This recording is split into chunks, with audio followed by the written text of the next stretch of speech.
biglang ulsus.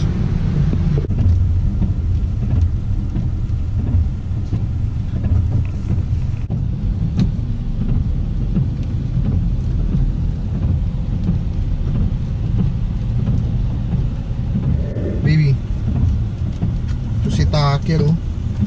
Basang-basa din siya kanina eh.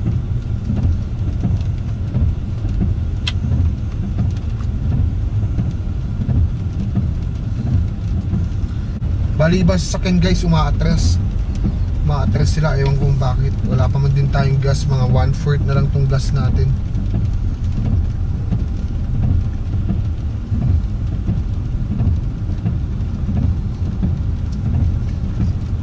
Tayin muna natin yan. Yung masakyan dumadaan na sa gilid. Guys, kung nakikita nyo, puro yelo yan.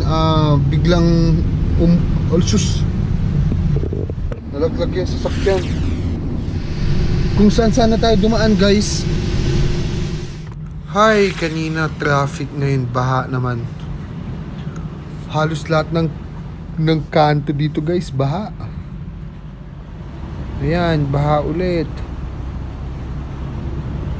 Ay nako, ayan na naman, baha na naman. Pauwi na tayo guys ngayon sa bahay. Ayan, nandito tayo sa highway, medyo okay dito.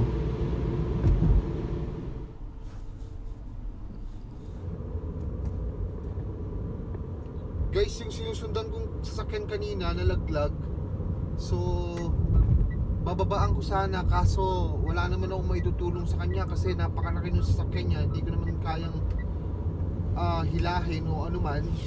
Ayun, safe naman siya guys. So iniwan ko na lang siya kasi pwede naman siyang tumawag ng 911.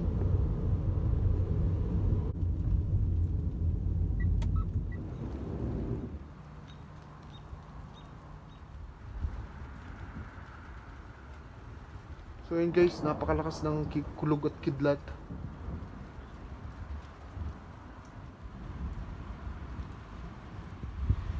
Ayan, napakalakas ng kidlat guys. Guys, sana hindi na mag-hail ulit kasi kawawa naman tayo dito sa area natin.